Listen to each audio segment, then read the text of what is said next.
Welcome to diyas world. ఈ temple వచ్చేసి కారైకాల్లో తిరునల్లార్ అని చెప్పని ఒక ఊరు ఉంది.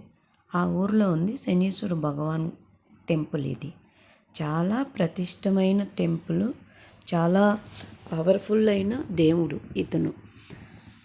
ఇక్కడ చాలా మనం ఏమనుకుంటున్నా అది మనకి జరుగుతుందన్నమాట. చాలా శక్తి ఉన్న స్వామి శనీశ్వర భగవాను. నేను ఇయర్లీ వన్స్ కంపల్సరీ వెళ్తాను. నాకు ప్రెగ్నెంట్గా అయిన 4వ నెలప్పుడు మా మేనమామ వాళ్ళు ఈ గుడి గురించి చెప్పారు, నన్ను తీసుకొని వెళ్ళారు. సో నేను ఆ టైంలోనే నాకు తెలుసు ఈ విషయము. అప్పుడు ఎప్పుడంటే 2009లో నేను వెళ్ళాను ఈ గుడికి. కానీ నేను వెళ్ళిన తర్వాత నేను ఆ గుళ్ళో ఏం కోరుకున్నానో నాకు అవన్నీ జరిగినాయి. నాకనే కాదు, ఎవ్వరు ఏం కోరుకున్నా కూడా ఆ శనీశ్వర భగవాను అంత మంచి చేస్తాడనమాట. సో మీరు కూడా ఇప్పుడు మనకి ఈ సంవత్సరం 2025 ఎవ్వరికి బాగలేదు.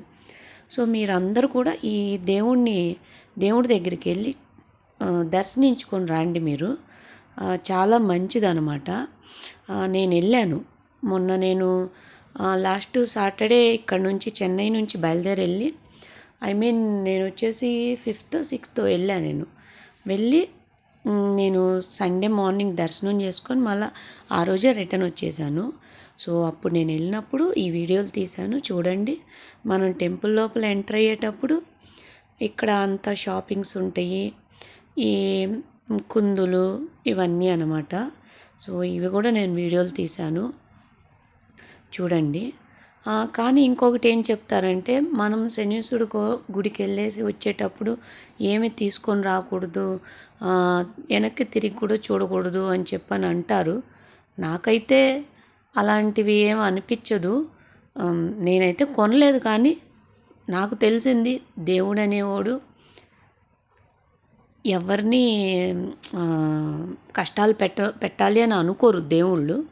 కానీ ఈ తండ్రి చాలా మంచి ఆయన, మంచి దేవుడు. ఎందుకు మరి అందరూ అలా అంటారో నాకు తెలీదు.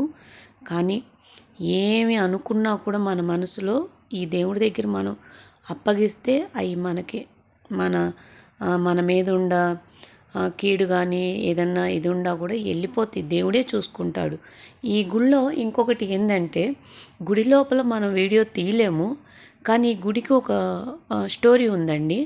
ఒకటి చెట్టు ఉంది, ఆ చెట్టు పేరు ఏదో అని చెప్పని అన్నారు, నాకు ఐడియా లేదు, మర్చిపోయాను. ఆ చెట్టు దగ్గర నుంచి శనీశ్వర భగవాను ఒక విగ్రహం ఉంది. ఆ ప్రాంతాల్లో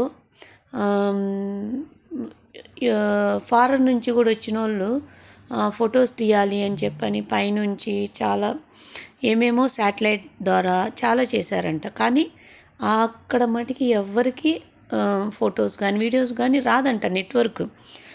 మరి అక్కడ ఏంది ఆ పవర్ అన్నది ఇప్పుడు దాకా ఎవ్వరి వల్ల ఇది కనిపెట్టలేకపోయారంట. ఇంకొకటి ఏంటంటే, ఏ గుళ్ళోనూ శివుడు పార్వతి వాళ్ళిద్దరి మధ్యన వాళ్ళ పిల్లలు ఉంటారు. ఎవరు? గణపతి తండ్రి, సుబ్రహ్మణ్యేశ్వర స్వామి. కానీ ఫస్ట్ టైం ఈ గుళ్ళోనే శనీశ్వర భగవాను వాళ్ళిద్దరి మధ్యన కూర్చోబెట్టుకుంటారు. ఆ విగ్రహం ఉంది, కానీ మనం వీడియో తీయలేమన్నమాట. మీరు ఈ గుడికి వెళ్ళి చాలా కొన్ని విషయాలు తెలుసుకోవాలి. ఫస్ట్ శివుణ్ణి దర్శించుకోవాలి. ఆయన్ని దర్శించుకొని మనం అలా ముందుకు వస్తే మన శనీశ్వర భగవాన్ తండ్రి ఉంటాడు. యాక్చువల్లీ ఫస్ట్ వచ్చేసి బయట కోనేరు అని ఉండిద్ది. ఆ కోనేరు దగ్గర గణపతి విగ్రహం ఉండిద్ది. అతన్ని పూజించుకొని కొబ్బరికాయ కొట్టి దాని తర్వాత ఇక్కడ లోపలికి వెళ్ళాలి గుడి లోపలికి. వెళ్ళిన తర్వాత శివుణ్ణి దర్శించుకొని దాని తర్వాత ఈయన్ని దర్శించుకోవాలి. నేను వీడియో కూడా తీశాను, లైట్గా చూడండి. మీరు వెళ్ళలేని వాళ్ళు ఈ వీడియోలో ఉంది. భగవాన్ కనపడడు, కాకపోతే నేను తీశాను, చూడండి. చాలా చాలా మంచి దేవుడు. మనం అనుకునేవన్నీ జరుగుతాయి. ఎన్ని కష్టాలు ఉన్నా కూడా ఆ దేవుడు మనకి కష్టాలు పోతాయి. నా తెలుగు కొంచెం అంతంత మాత్రం మీరు అర్థం చేసుకోండి. మీరు ఏమనుకున్నా కూడా ఇది అక్కడ మంచిగా జరిగిద్దండి మీకు. ఎలాంటి కష్టాలైనా కూడా పోతాయి.